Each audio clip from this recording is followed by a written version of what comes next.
자, 오늘은 비판하지 말라라고 하는 제목으로 은혜의 시간을 좀 나누어 보고자 합니다.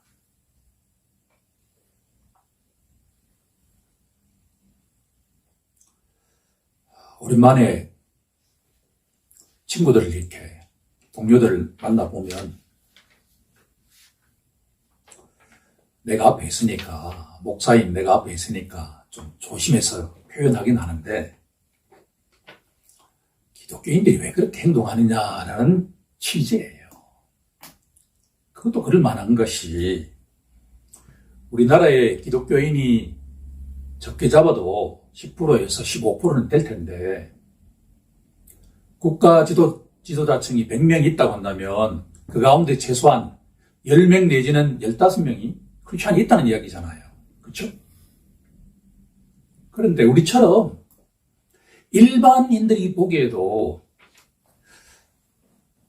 이 나라에 아무런 일이 없는데 군대를 동원해가지고 계엄을 선포할 때 그 100명 가운데 이건 잘못됐습니다 라고 이야기하는 사람이 거의 손에 꼽을 정도라고 한다면 뭔가 잘못됐잖아 이게요. 누가 크리스찬인지 몰라요 우리가.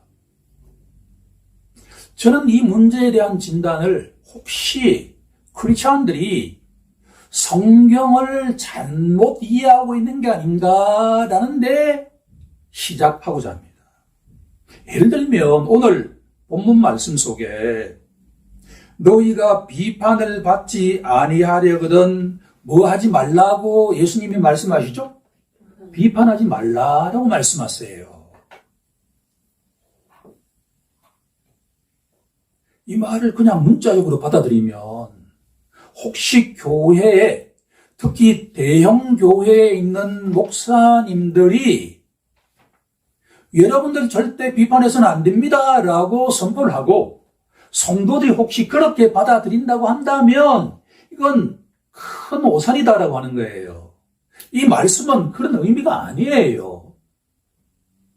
대표적으로 또 한 구절 들어보죠. 로마서 13장 1절에 가게 되면 한 나라의 모든 지도자들은 다 하나님이 세우셨기 때문에 너희는 그 지도자들에게 복종하라라고 말씀하시죠.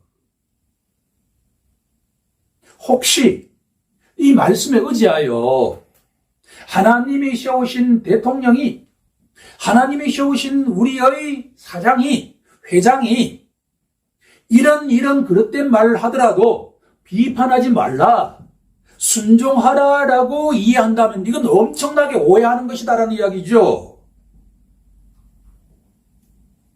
오늘 이 말씀은 비판하지 말라라는 말씀이 아니라 사람은 비판하지 않고서는 살아갈 수가 없어요.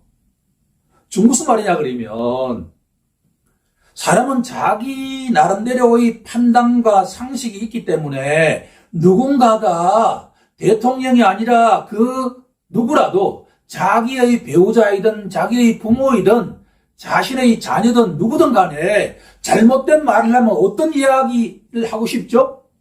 그건 옳다 그러다로 이야기하는 게 사람이죠. 그러면 하나님께서, 예수님께서 너희는 절대 비판해서는 안 된다라고 하실 분이 아니잖아요. 따라서 이 말씀은 뭐냐 그러면 비판하지 말라라는 말씀이 아니라 비판을 할 수 있대, 이렇게 해서는 안 된다라는 말씀이라는 거예요.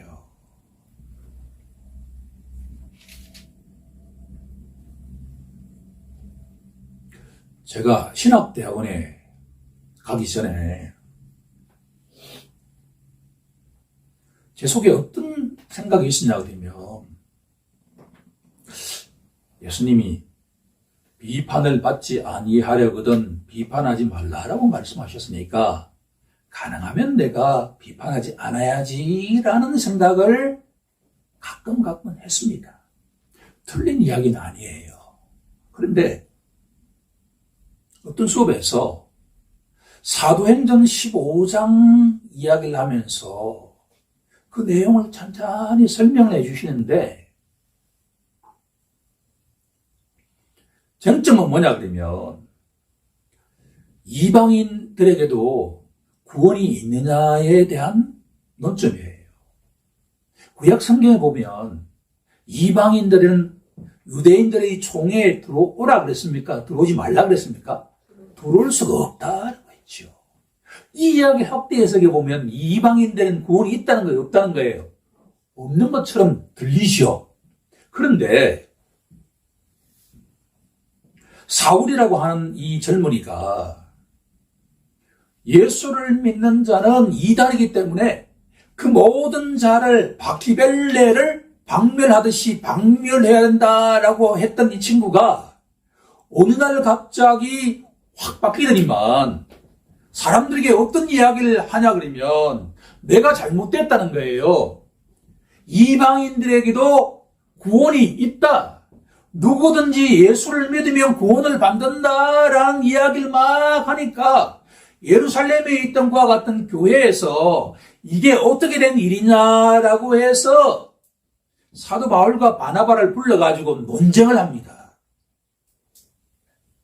시간이 있으면 사도행전 15장을 꼭 읽어보길 바라는데 제가 신학대학원에 가서 충격을 받았던 내용은 뭐냐 그러면 이 사도들과 많은 사람들이 격렬하게 자기 주장을 했다라고 하는 지점이었습니다.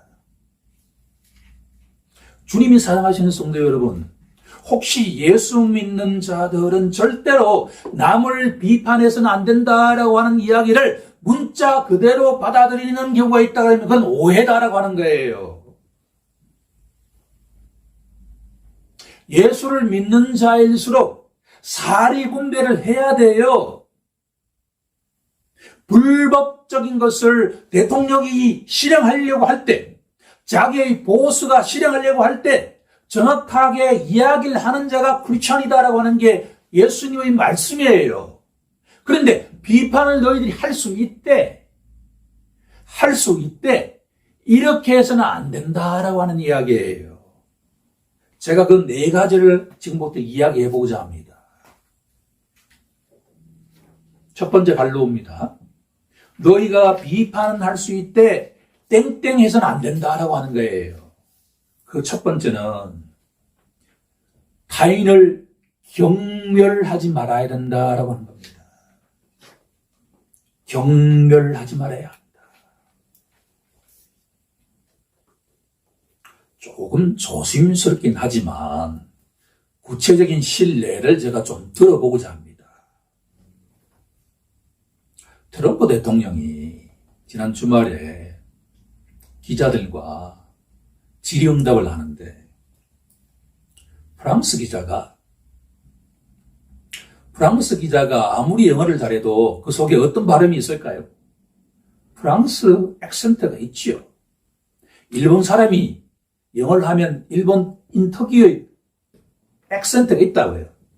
그 트럼프가 뚝 떠더니만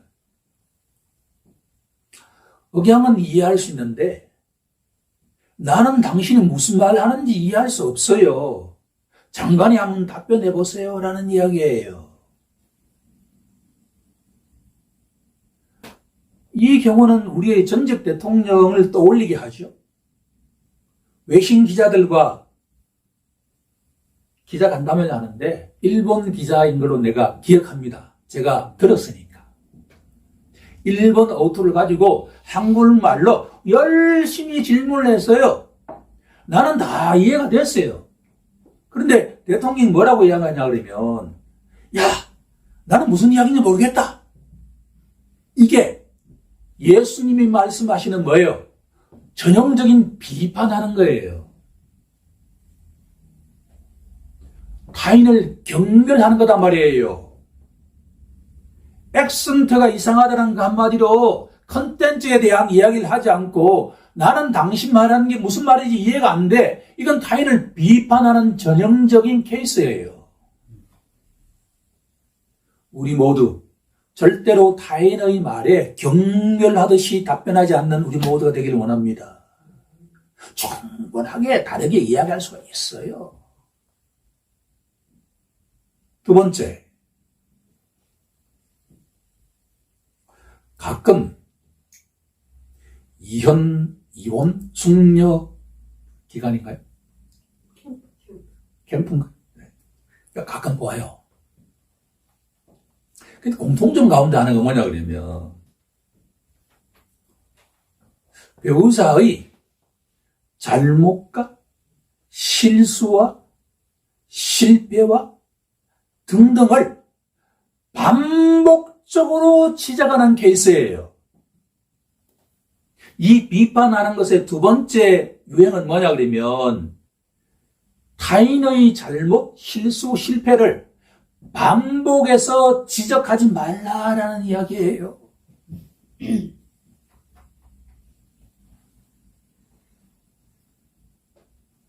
예수를 믿고 난 뒤에 얼마 되지 않았는데 제 입에서 어떤 이야기가 나오게 됐냐 그러면 제가 정확하게 기억을 하는데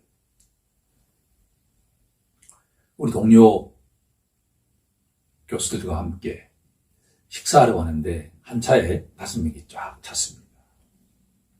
어떤 이야기를 하다가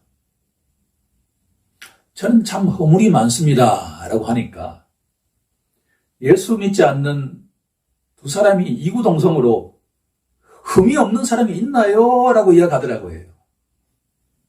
인간은 다 흠이 있어요. 아무리 우리가 존경하는 어떤 대상자를 하더라도 그 사람을 파고다가면 다 실수가 있어요. 흠이 있어요. 그런데 여기서 말씀하신 건 뭐냐 그러면 그 흠과 실패, 실수를 반복해서 때마다 이야기하면 그건 뭐예요? 비판하는 거란 말이에요. 세 번째 내용은 뭐냐 그러면 첫 번째 뭐였죠? 첫 번째가 경멸하지 말라라는 말씀이죠. 두 번째서 반복해서 지적하지 말라. 세 번째는 뭐냐 그러면 구분하지 말라라는 말씀이에요. 이때 구분이 뭐냐 그러면 크리스천들은 이런 마음이 들 때가 있습니다. 특히 초신자 시절에 그럴 가능성이 높은데 설교 말씀을 가만히 듣고 성경 말씀을 읽다 보면 어느 순간에 나는 구원받은 자예요. 근데 세상의 모든 사람들 가운데 구원받은 자가 다수예요, 소수예요? 소수죠. 확률로 따져도 9대 1이에요. 그러면 어느 순간부터 어떤 마음이 들기 시작하냐 그러면 나는 선한 사람이고 저 세상에 있는 사람은 어떤 사람이다? 악인이라고 하는 기준이 생기기 시작해요. 그러면 자기도 모르게 말하는데 뭐냐 그러면 너 그렇게 하다가 지옥 간다? 라는 말을 하게 되죠. 그 이야기가 전형적으로 뭐에 해당이 되죠? 비판하는 것이 된다는 거예요. 나는 착한 사람, 너는 그런 사람, 나는 선한 사람, 너는 악한 사람, 요렇게 표현하는 것이 바로 비판하는 데 해당이 된다. 마지막 네 번째는 뭐냐 그러면 바로 심판하지 말라라는 말씀이에요.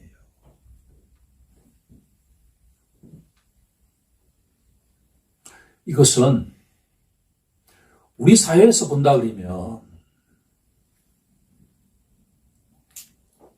개혁을 한다라고 하는 진보 측 정권이 들었었을 때 저는 기본적으로 지지하지만 가끔 가다가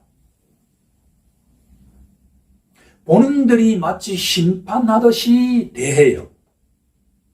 마치 그러니까 너희들은 어떤 이야기를 해도 돼. 너희들에게는 이거는 전형적인 심판의 태도다. 우리 모두 비판은 할 수 있대. 뭐 하지 말아야 된다? 경멸하지 말아야 되고, 두 번째로 반복해서 지적하지 않아야 되고, 세 번째로 구분하지 않아야 되고, 마지막으로 심판자의 자리에 서서는 안 된다.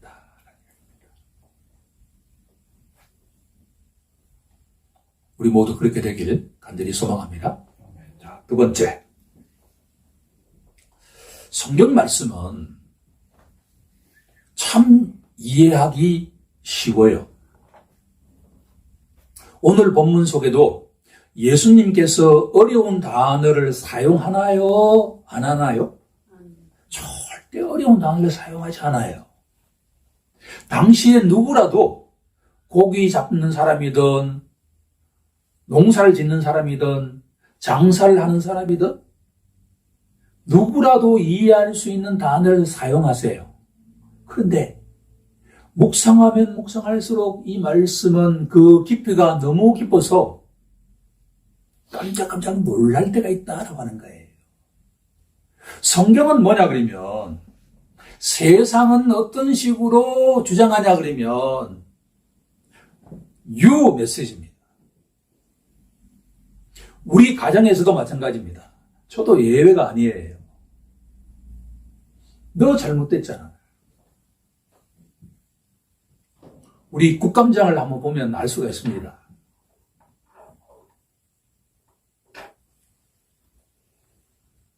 뉴 메시지입니다. 그런데 너희가 이 세상 사람이 아니라 이 본문에 나와 있는 것처럼 예수를 바라보고 모인 공동체, 오늘 말로 표현한다면 교회의 공동체라고 한다면 유 메시지가 아니라 I 메시지로 바뀌어야 된다라고 이야기하고 있습니다. 두 번째 갈려의 정답은 유 메시지, I 메시지입니다.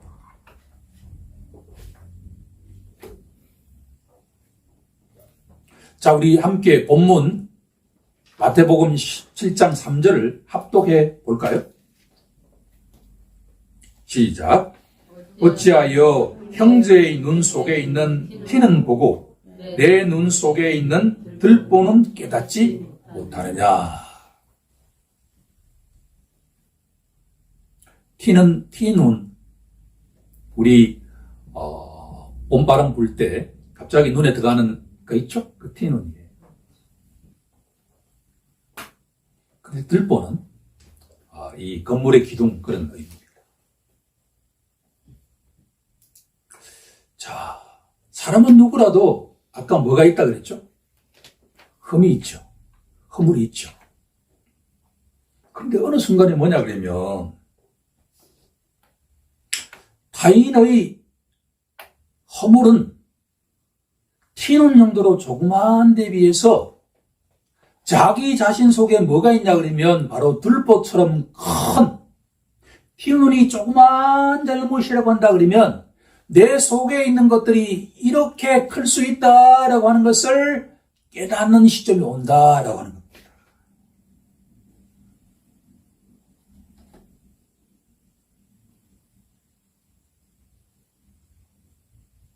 너희가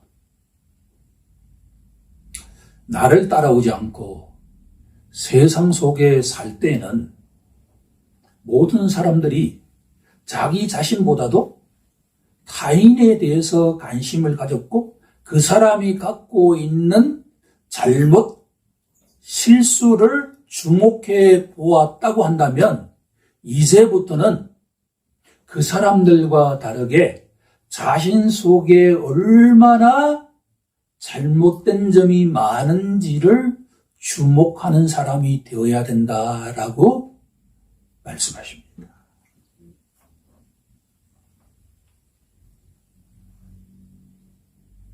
우리 모두 이 시간 이후에 이 세상 속에서 허물이 없는 사람은 없다라고 하는 것을 인정하면서 타인의 잘못보다도 내 속에 있는 들보를 깨닫는 축복이 임하길 간절히 소망합니다. 자, 가장 중요한 내용은 이 세 번째 내용입니다. 우리 함께 마태복음 7장 5절을 한번 합독해 보도록 하겠습니다. 시작. 외식하는 자여 먼저 내 눈 속에서 들보를 빼어라. 그 후에야 밝히 보고 형제의 눈 속에서 티를 빼리라.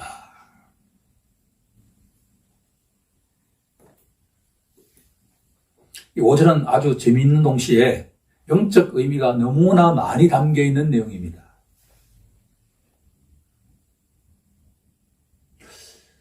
자기 자녀나 자기의 배우자나 자기의 가장 가까운 친척이 그 눈 속에 티눈이 있으면 어떻게 하고 싶은 마음이 들죠? 당연히 불어준다든가 빼내줘야 하겠죠. 이게 인간이에요.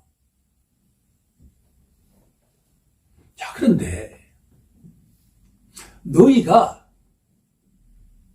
가장 가까워 있는 사람들의 티눈, 곧 잘못된 점이라든가 잘못된 습관이라든가 여러 가지 문제들을 해결해 주기 위해서는 영적인 순서가 있다라고 하는 거예요.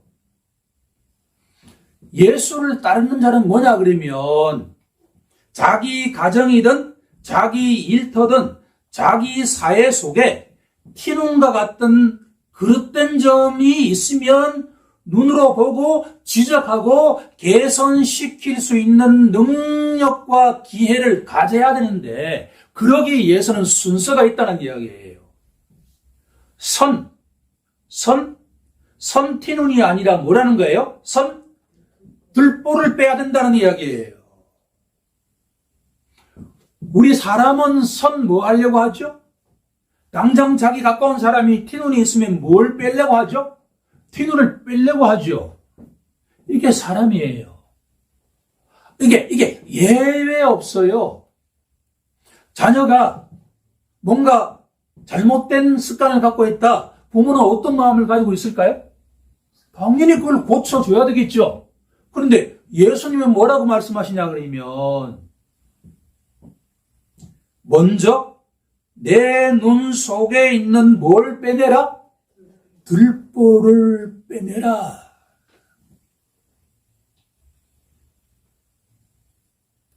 가장 저에게 흥미롭게 다가온 구절은 뭐냐 그러면 그 후에야 밝히 본다라는 구절입니다. 밝히 본다. 이거는 무슨 말이냐 그러면 선티눈을 하려고 하는 사람은 밝히 보지 못한다는 말씀이에요. 내 속에 있는 들보를 먼저 보지 않으면 밝히 보지 못하는 장님이다. 소경이다.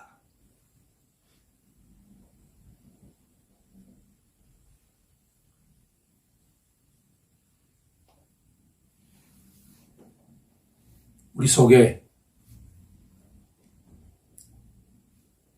하나님 앞에 섰을 때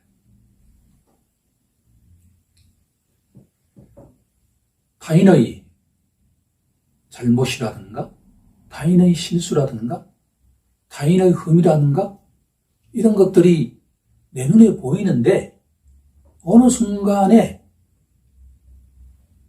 내 생각 속에 어떤 내용들이 지나가냐 그러면 나의 실수가 주마등처럼 지나간 적은 없습니까? 내가 내 가장 가까이 있는 사람에게 너 잘못됐어 라고 그렇게 해왔는데 그걸 고치려고 했는데 잘 안 돼요.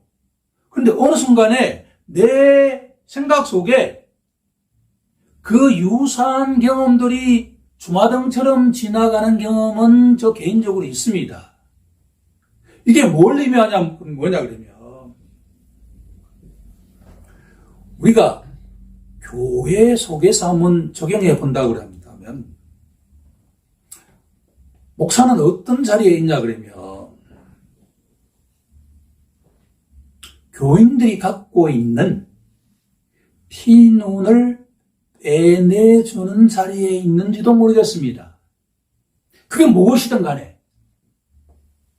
그런데 교인들이 갖고 있는 그 조그마한 티눈을 빼내기 위해서는 먼저 뭘 해야 되냐라고 나에게 질문하냐 그러면 내 속에 있는 뭘 먼저 바라보아야 된다는 거예요? 들보를 바라보아야 된다라는 이야기지요. 들보라는 이야기는 뭐냐 그러면 추상적인 이야기가 아니라 나의 허물과 나의 흠과 나의 실수와 나의 잘못과 나의 실패 사례 등등등등 모든 것들을 다 포함하고 있는 내용이다라고 하는 겁니다.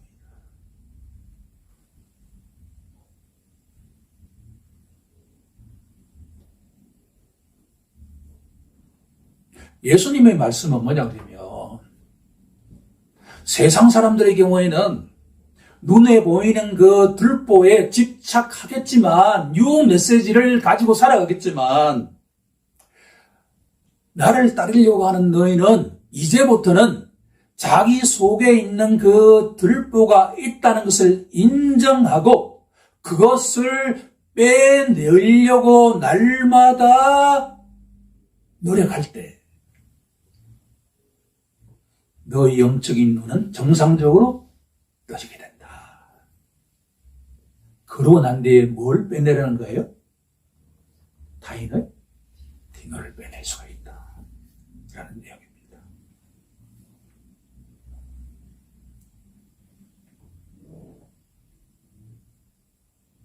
이렇게 하지 않을 때 우리가 우리로 보는 판사가 되었던 검사가 되었던 국회의원이 되었던 누가 되었든 간에 그 사람들은 예수님 눈에 어떻게 보이냐 그러면 외식하는 자로 보인다라고 하는 거죠. 세 번째 마지막 정답은 외식자입니다.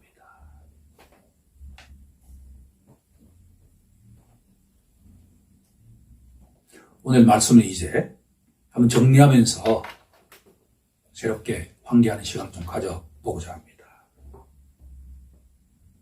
저는 지금까지 구원받는 자라고 하는 것을 교리적으로 아주 설명하고 그 바탕 위에서 살아가려고 노력했습니다.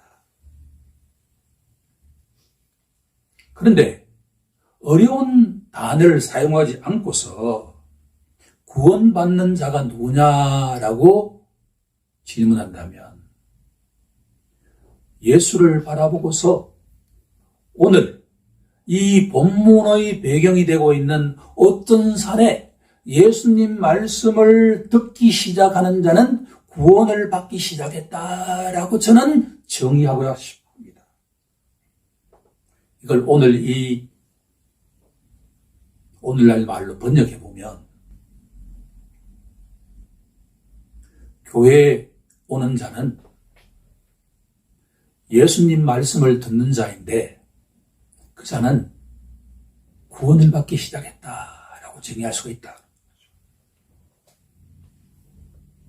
그러려면 오늘 이 말씀처럼 비판은 할 수 있되 하지 말라라고 하는 말씀에 주목하는 우리 모두가 되길 간절히 원합니다.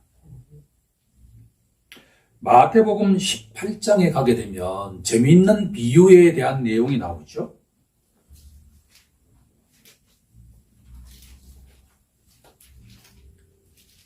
21절 이하에 보면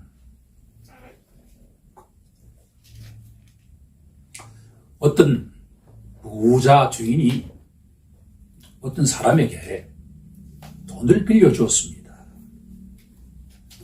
그 돈의 금액이 얼마냐 그러면 10,000달란트예요.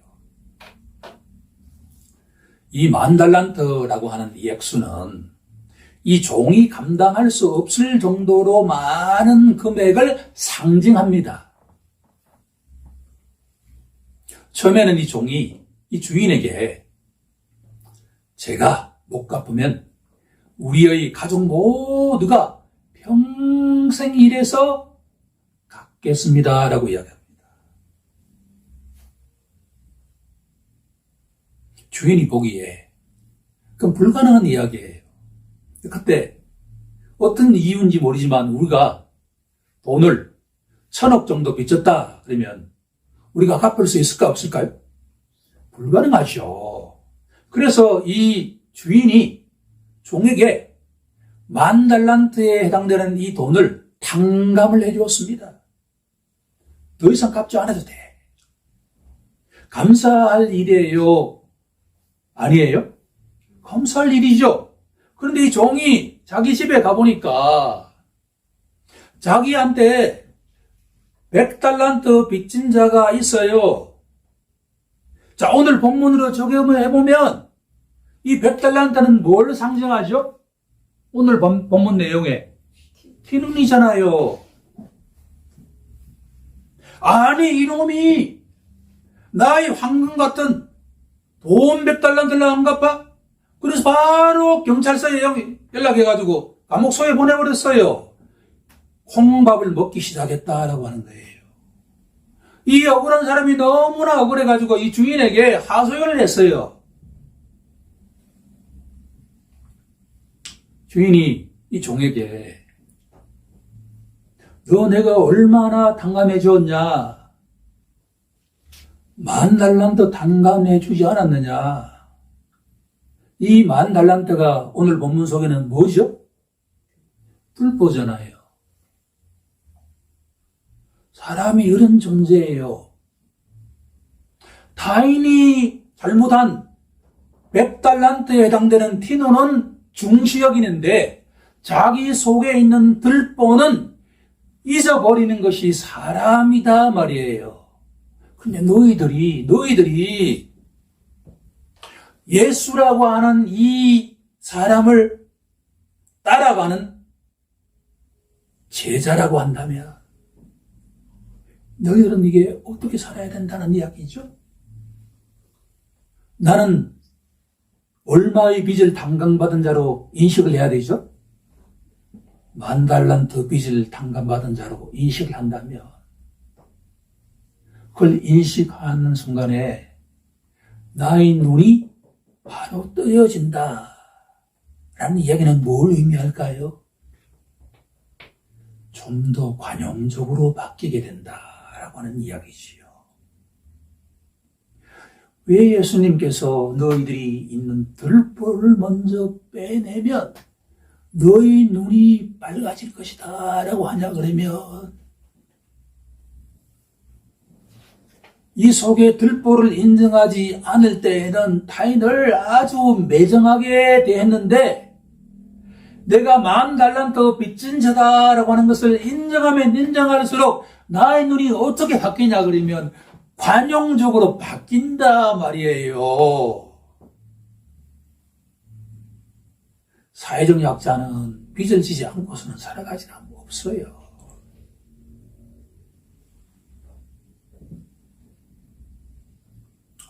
우리 다 함께 우리가 10,000달란트 용서받은 자라는 것을 인정하고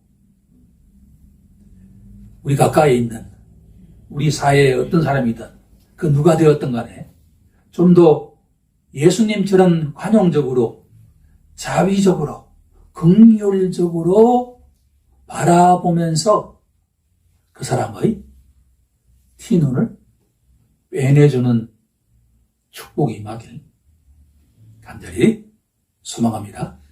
기도하겠습니다.